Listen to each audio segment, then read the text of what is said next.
Hey guys, Chris Emke here from the Diesel Performance Podcast. Today I'm with my buddy Joe. Say hi, Joe. What's going on, guys? We are in his 2012 LML Duramax Denali. Pretty heavily modified. Got a bunch of cool things on it that we'll kind of get into. The idea of this episode is we have two trucks, two 2011 to 2014 Duramaxes. One pretty much set up. It's got a bigger turbocharger on it. Some other modifications with the exhaust and things of that nature. Built transmission. And it's a fun truck. I mean, it's powerful. And then the second truck that we're going to do is a pretty much bone stock truck. No exhaust work, no nothing like that, but it has simply tunes on there. Both trucks are in the 550 to about 600 wheel horsepower range. Same cab configuration and layout, just two different dynamics of how to set up a truck. So Joe, tell us a little bit about the truck. It's a 2012, right? That's correct. What's the turbocharger that's on it? So right now it's running a 67.7 non-VGT. It's actually Duramax Finger's first generation turbocharger. I mean, I can't complain with spool up on it. I was in the market for a truck. I wanted to purchase one with a big single on it. Came across this truck, had a wide variety of parts done to it, like you just said. So like I said, it has the turbocharger done. It had the CP3 conversion. It has an Exergy Sportsman pump. Okay, really common pump. It's so CP3 conversion. Yep. CP4 delete on it. CP3 pump on it. It's got an intake. Yep. Right. Yeah, it's I'm running WC Fab's 4-inch intake with their dry filter. Basically, it's their high flow bundle kit that's on here. Yeah, pretty much, yes. I went ahead. The trans is done. It's got a stage. I guess you could say it would hold it's a 750 build. Yep. That's built by Dimitri Millard. Pretty much, you know, truck gets done what I want it to get done. You know what I mean? For what I need it for, I pretty much just wanted a truck that's, you know, an all fun around truck. I could bring it on the weekends, have fun with it, but then again, also have that nice reliability in driving. I've had zero issues with the truck. I mean, it makes good power. Can't complain. I'm actually running Corey Willis's tunes. They're all right. I wouldn't say they're, you know what I mean, they're bad, but they get by for now.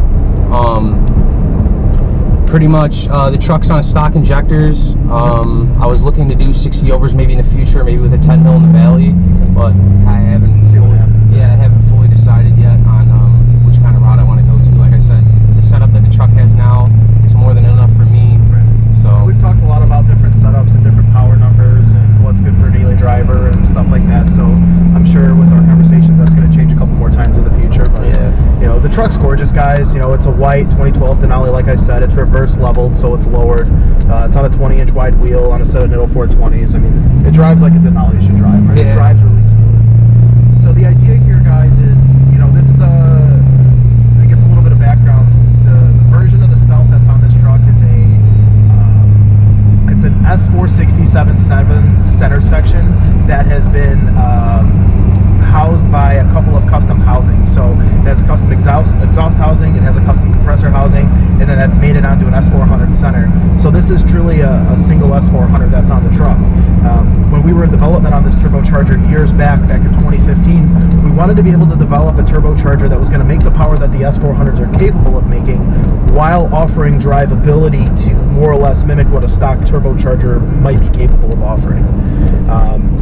And I mean, it does that. I mean, the truck drives nice for what it is. It's a little loud for my liking. I'm just going to be realistic with you guys, but I'm spoiled and I like things a little different in my truck setups. But nonetheless, we're going to get on it right now and kind of just lean into it. So he's floored, comes to life around 4,500. Jeez, this thing rides out. Strong running truck, held good rail pressure the entire time. So yeah, like I said, I mean, this is a turnkey truck. I mean, I would still say that this is a vehicle that could be used on a daily basis. You know, it's a crew cab, you know, fit the kids in the back, wife in the passenger seat. I'd make a terrible female, sorry. got the lockup box. Got the lockup box, there you go. But you know, it's a nice truck. You could tell when we went over that bridge back there, the wrap off of the exhaust. You know, it's loud. This thing is loud. This is a full 5-inch exhaust. Yeah, full 5-inch. That's one of the main reasons why I bought this truck, man. I love the fixed vane wrap, as you call it. I also did PP manifolds and up pipes on this, so it's got the 2-inch up pipes on it.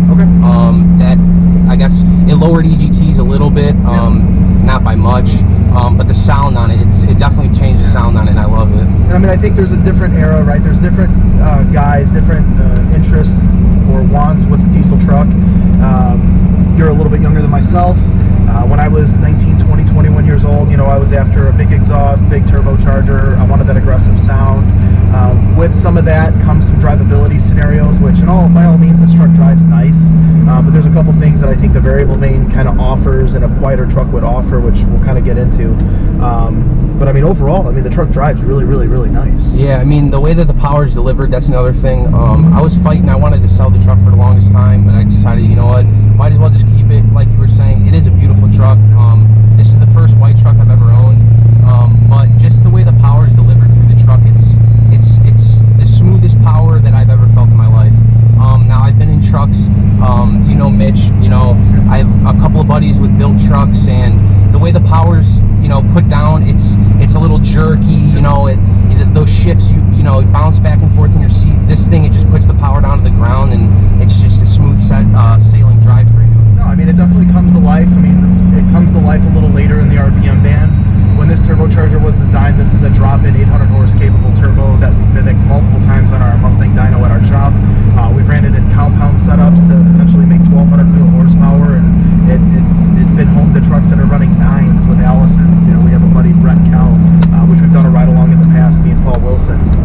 So same turbocharger that's in the Valley essentially, but I mean, taking that turbocharger that's 800 horse capable as a single, or 1,000 plus wheel horsepower in a compound application, even as a single turbo at 600 wheel horsepower, it's still a nice, reliable, you know, quicker spooling turbo considering the size. A little laggy, but nonetheless, I mean, it's a fairly big charger. So all things considered, it comes to life really nice. We're gonna pull up here. I'm actually gonna swap seats with Joe. I'm gonna take it for a little drive, see how it responds, and we'll touch base on a couple other things here. So.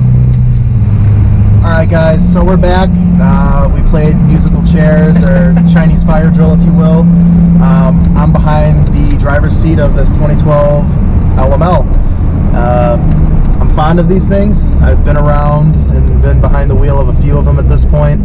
And just initially, I mean, truck drives really nice. You know, the smoke is controllable. If you stab on it, there's a little bit of smoke. But turbocharger really does come to life well. The truck likes to live its life around 2,500, 3,000 RPM. Just so the turbocharger, you know, the truck can stay on top of the turbo. If you were to take RPMs and bring them lower as far as the shift points go, you end up falling underneath the turbocharger, and the turbo's never really able to come to life or allow the truck to get the boost pressure that's needed to keep the truck in a power band or a torque curve. But I mean, overall, we're cruising 1,500 RPM. It's doing well. Granted, there's no boost, but you know, it drives. If I were to roll into it, get on the throttle forward, smoke comes right to life. That was to 90 mile an hour, so that was about a 55 to a 90 mile an hour pull. Truck drives well. Now, two things I want to point out here is, number one, the truck is loud. Okay, 5-inch exhaust, it's aggressive. I've mentioned that a couple times, but it drives really well. The flip side to this is you know, the turbocharger, it took a little while. I was floored. Probably counted like 2 or 3 1,000 before the truck came to life. Now, for the way you use the truck, Joe, that really doesn't matter. Street truck, you get in it, drive it. I always use that term, street truck, in a performance application.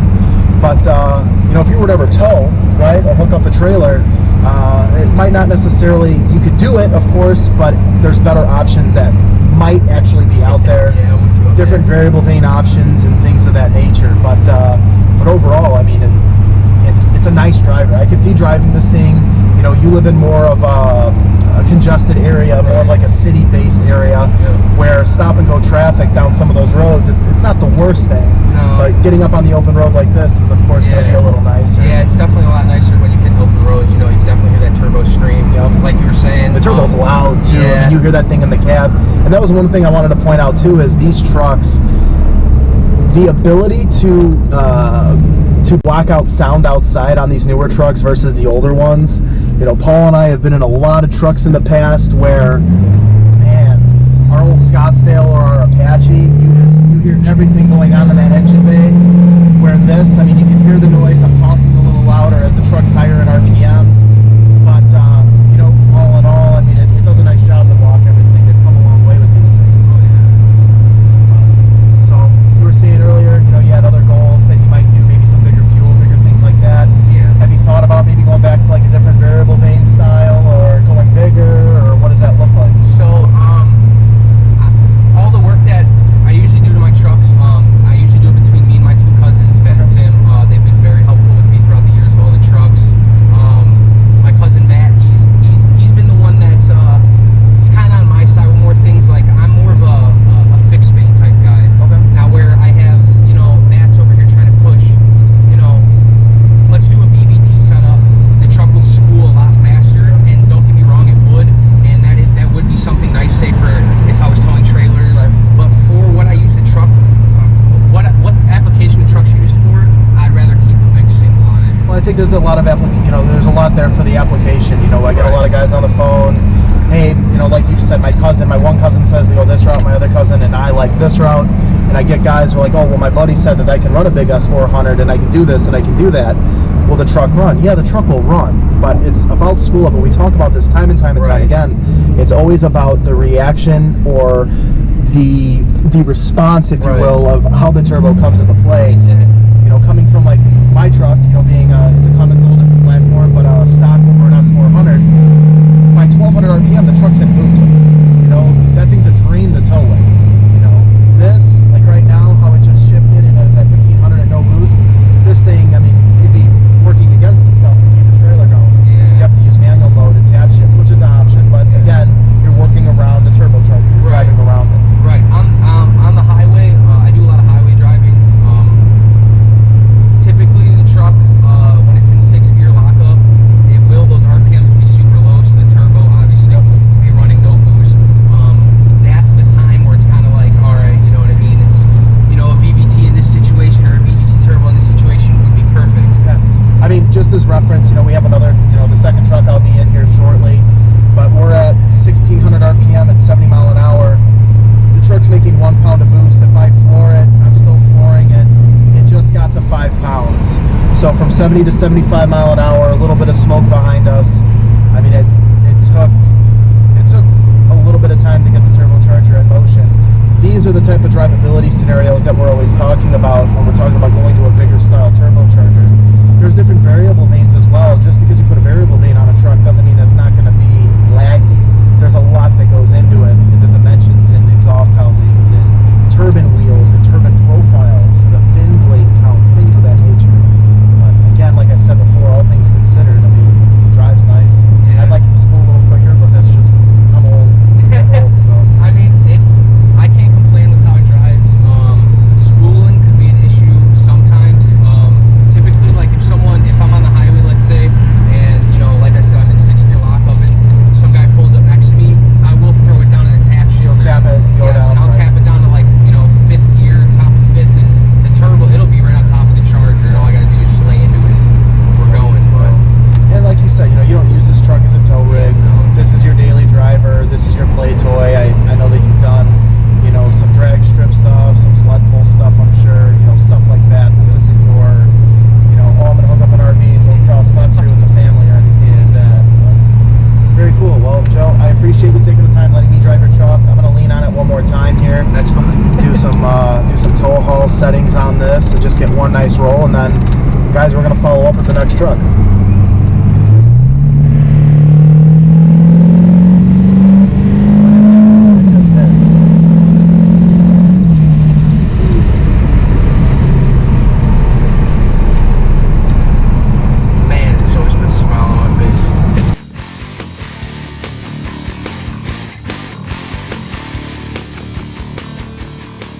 Hey guys, Chris over here, Diesel Performance Podcast.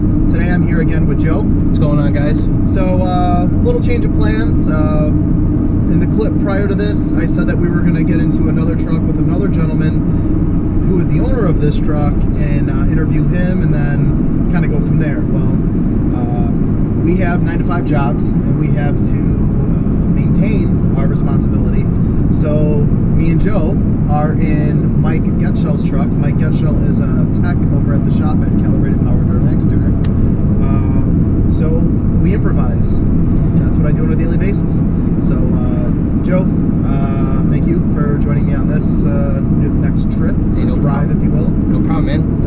But what this is a 2013 2500 LTZ LML Duramax. Pretty much bone stock. It's got a lift pump and a tune, fairly straightforward. Made about 540, 530 to the rear tire.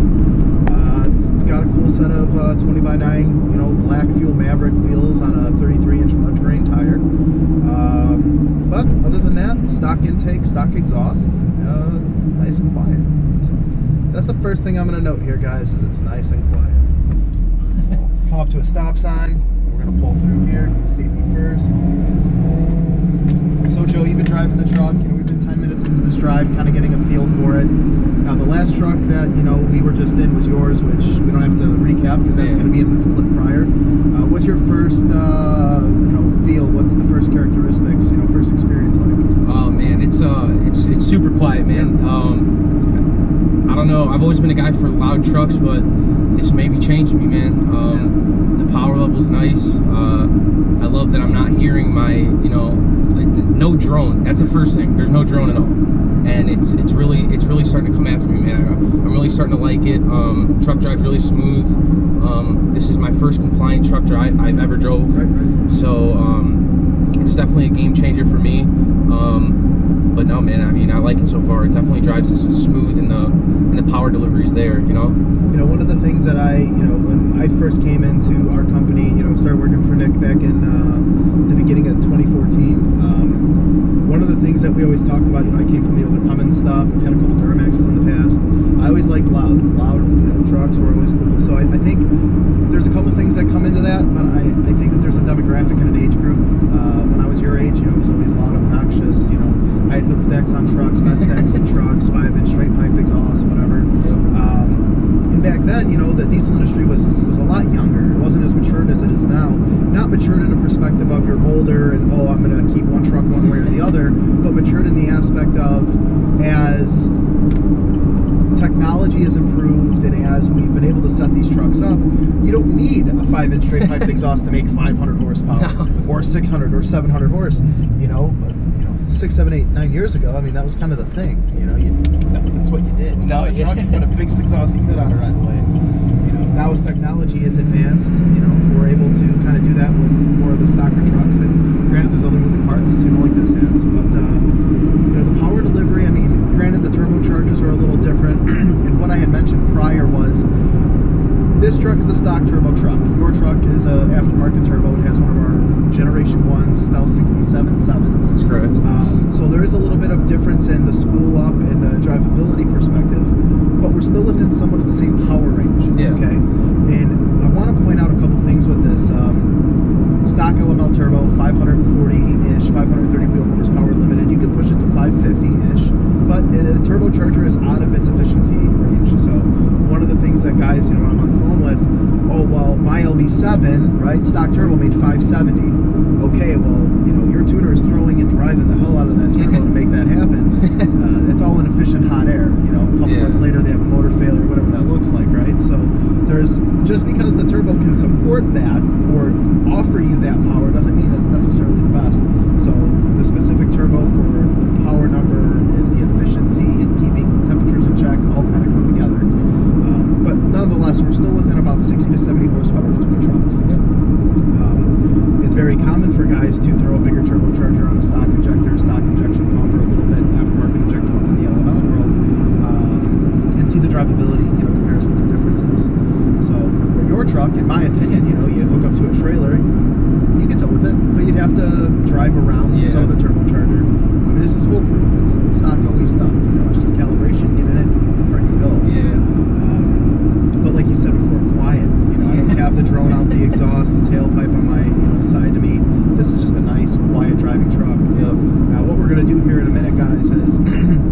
driving it. I'm going to take the wheel. I'm going to beat on this thing a little bit. We're going to do a couple straight pulls, if you will. Maybe break in his truck and maybe do like a light launch. I don't know. It's not my truck, I mean, right? Hey, whatever works, man. It was donated. Thanks, Mike. Thank you, Mike. All right, guys. So we'll catch up with you in a minute. We're going to swap drivers and we'll go from there. All right, guys. We swapped seats. I am now behind the steering wheel of this 2013 LML. And what a treat. Just toe in. Just getting it. That 40 to about 75, 80 mile an hour right there. It's smooth. You know, I get a lot of guys, they'll call in, you know, we'll do a setup, you know, maybe it's a turbo, maybe it's just tuning. And they're like, yeah, you know, the truck gets fast, but it's not like, oh my God. And you have to kind of explain to them, and we have the same thing with guys on the dyno. There's a difference between an aggressive or an abrupt power band versus a truck where it's just very smooth and consistent, and that's the drivability that, you know, is always talked about, or us over at Calibrated Power Duramax Sooner always talk about. You can make a power number, but to make that power number as drivable and as efficient throughout the whole RPM window as possible is something else. And that's where quality calibrations, R&D, testing, getting miles on these trucks, that's where all that comes into play. And this truck definitely is no slouch. This is a nice... Hey, Chris, do you hear that? Because I don't hear nothing. That's nice and quiet. I don't hear nothing. It's growing on me, man. I'm telling you, for myself, I came to terms with liking the quieter stuff. I think when I got into my mid-late 20s and had a kid, then it was a little different. You know, I had my daughter in the back of my truck and she's watching her DVDs or whatever. It's nice to be able to hear her if she says something or asks a question, not, hold on, hon, I got a 5-inch exhaust going out my Cummins, and those are droney sumbitches. So we're gonna, as promised, just do a little light launch, nothing crazy.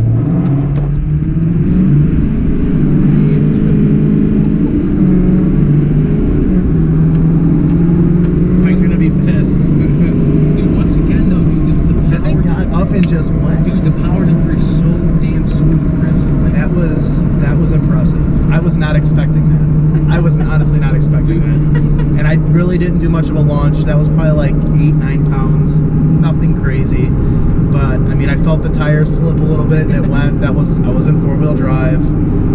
But wow, is that impressive. So that was, I mean, it just goes to show, you know, like I said, the idea between driving these two trucks, and we're going to kind of do a full recap, you know, at the end of this drive along, but it's crazy to me how the technology, okay, and the mindset that any diesel owner has, myself included, years ago, remove the emissions, it's only you're going to make power, improve the drivability, it's not reliable, it's junk. Here's a truck right here that has, I'm going to read exact odometer reading, 157, 458 miles on the clock. The original DPF, the original EGR. We've serviced the truck, so we know the mechanical ability of it. Like I said, this is one of the techs that are at Calibrated Power. It's his personal truck. Again, Mike Getchell. Mike, thank you again for letting us borrow this. And 500 plus wheel horsepower. So what does that tell you? Is the emissions as unreliable as some would say? I'm going to have to push and say no. I think they are probably a little bit more reliable than some people think. But, you know, both setups definitely have a place, right? Yeah. I'm not saying that either one is wrong or right. Again, we'll dive into this a little bit more, but, you know, as a daily commuter and a fun truck and something to hook up a trailer on during the week and work with it, and, you know, the weekend have a little bit of fun with the buddies. I mean, this thing serves a multi-purpose. Yeah, I mean, back to what you were saying, there really isn't a need to delete the truck. You know, back then everyone was saying, you know, you got the truck, everyone's like, oh, I want to make power, let's delete it. Well, there's no need to do that. Well, like I said, there's a time and a place. Right, exactly. And I mean, as technology advances, you know, and I think as parts improve, tuning companies, we're starting to see other tuning companies adopt some of this emissions on side of things. Something that, you know, Calibrated Power has been doing for years. That's where that's their heart and soul, right? That's what they invest all of their tuning efforts into. You know, it is crazy to me that 4 or 5 years ago, 5 or 6 years ago, we would have not have been in this situation, driving a north of 500 wheel horsepower truck, tune only, bone stock otherwise, other than, like I said, a lift pump, and you know, having a little bit of fun in the mix. I agree with you, Chris. I agree with with you. The power out of this truck, man, it's making me want to go put an emissions compliant exhaust in my truck and the DPF back on it. There you go.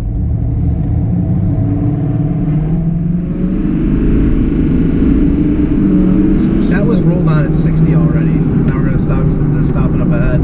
But this thing just gets up and goes. This thing really has like some of the nicest pickup I've honestly been in a truck. Dude, Mike's got himself a sweet whip. I know. I should have bought an LML. Damn.